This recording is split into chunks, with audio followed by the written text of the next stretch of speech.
Platform Instagram से अपने पुरुष मित्र से विवाह करने का सपना लिए बैठी युवती निकाह का समझौता कर ली, किंतु आरोपी पुरुष मित्र दानिश उसे छोड़ फरार हो गया। परेशान होकर महिला पुलिस थाना ने बलात्कार के साथ आदिवासी अत्याचार अधिनियम सहित धार्मिक स्वतंत्रता एक्ट के तहत मामला दर्ज करा लिया।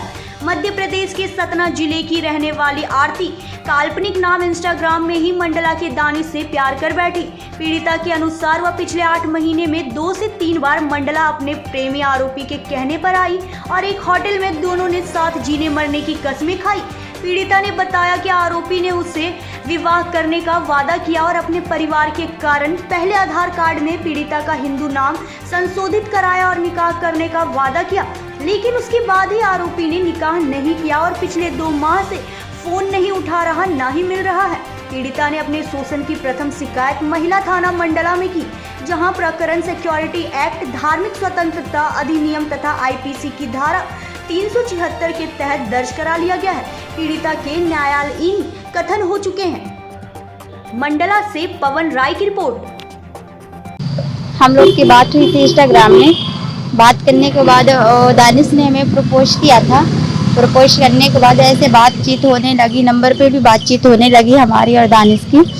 फिर दानिश बोला कि आप मंडला आ जाओ, मेरे को मिलना है आपसे, आपको देखना है। मैं बोली ठीक है, हो गया, आती हूँ। मैं आई थी तो मेरे को होटल अशोका होटल पे लेके गया था दानिश, और वहाँ आया और मेरे साथ शारीरिक संबंध बनाने के लिए बोला। मैं मना कर रही थी, डर भी रही थी, फिर भी उसने बोला कि ठीक है आप बना लो, एक बार देख तो लो। तो मैं बोली ठीक है, हो गया। तो उसने बनाया, बनाने के बाद बोला कि मैं आपसे शादी करूँगा। तो हम उसके लिए भी रेडी हो गए थे। बाद में रेडी होने के बाद उसने बोला था कि आप हिंदू हो, उसको पता था कि मैं हिंदू हूँ, हरिजन समाज की हूँ। तो उसने बोला था कि आप आधार कार्ड अपना चेंज करवा लो और हिंदू से आप मुस्लिम बनवा लो। तो मैं उसके लिए भी एग्री हो गई थी, हिंदू से मैंने मुस्लिम बनवाया। उसके बाद भी हमारा यहाँ आना जाना लगा रहा। लास्ट में 12 मार्च को आई थी, उसके बाद भी हमारा शारीरिक संबंध बना था। उसके बाद मैं बोली थी दानिश को कि हम शादी कर लेते हैं, अब ज़्यादा टाइम तक ऐसे नहीं रह सकते हैं, तो आप बात कर लो घर पे। तो उस बात वो गुस्सा हो गया, तो उसके बाद वो गुस्सा हो गया था, हमारी बातचीत होना बंद हो गया। तो वो ब्लॉक कर दिया था। काफ़ी मैं फ़ोन भी की, मैसेज भी की, उसका कोई रिप्लाई नहीं आया था। तो ये घटना की रिपोर्ट सबसे पहले जानकारी कब दी आप? सबसे पहले जानकारी मैं 14 मई यहाँ थाना आई थी। वहाँ पे हम समझौता करने के लिए हम बोले थे, तो दानिश भी बोला था, लिख के भी दिया था कि मैं अक्टूबर तक में शादी करूँगा। उसके बाद वो अपने दोस्त से धमकी दिलवाया, बोला उसका दोस्त की शादी वादी नहीं करेगा, ऐसा वैसा, जो आपको करना वो आप कर सकते हो।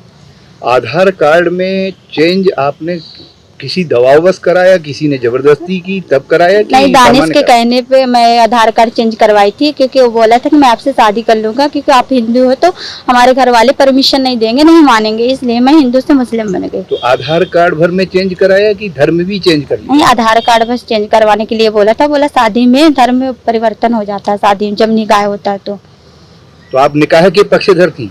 जी, माने प्रेम में आप निकाह के पक्षधर भी हो गई? हाँ, वही सोच रही थी कि वो निकाह करेगा, अब बोला है तो। अब आप क्या चाहती हो? मैं यही चाहती हूँ कि हो गया, वो उसको जल्द से जल्द पकड़ा जाए।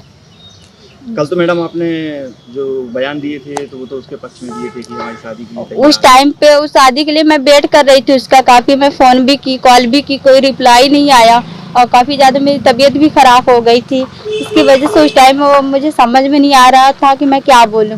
मैंने उसका वेट भी किया, वेट करने के बाद उसका कोई जवाब नहीं आया, तो मुझे ऐसा लग रहा है कि वो नहीं करेगा शादी। महिला थाना जिला मंडला में एक प्रकरण आया हुआ था, जिसमें शादी का जो एक प्रलोभन दे करके शोषण करने संबंधित मामला आया था। इसमें महिला थाने के द्वारा केस दर्ज किया गया है 376 का, और इसमें चूँकि जो बच्ची है वो SC/ST से संबंधित है, SC समुदाय की है, SC/ST भी लगाया गया है। साथ में जो धार्मिक स्वतंत्रता अधिनियम के तहत भी दर्ज की गई है इसमें धारा। पुलिस आवश्यक जो संज्ञान इसमें लिए हुए है और अग्रिम कार्रवाई की जा रही है। सर, किस तरह की कार्रवाई संभव है इसमें? जो IPC की जितनी भी धाराएं हैं और जो दूसरे अधिनियम के तहत जो कार्रवाई है वो पुलिस कर रही है, जिसमें जो पीड़िता है उसको पूरी तरीके से न्याय मिल सके। सर, आगे क्या कदम उठाए जा रहे हैं अभी फिलहाल में पुलिस के द्वारा? आरोपी तलाशी है कुछ ऐसा? जी बिल्कुल, आरोपी की तलाश की जाएगी और इसके चूंकि आईपीसी के तहत ये दायरे में है तो उसके तहत जो है अग्रिम कार्रवाई की जा रही है पुलिस के द्वारा। और जो पीड़िता है उनके 164 के बयान ये भी सब किया जाएगा और अग्रिम कार्रवाई की जा रही है इसमें।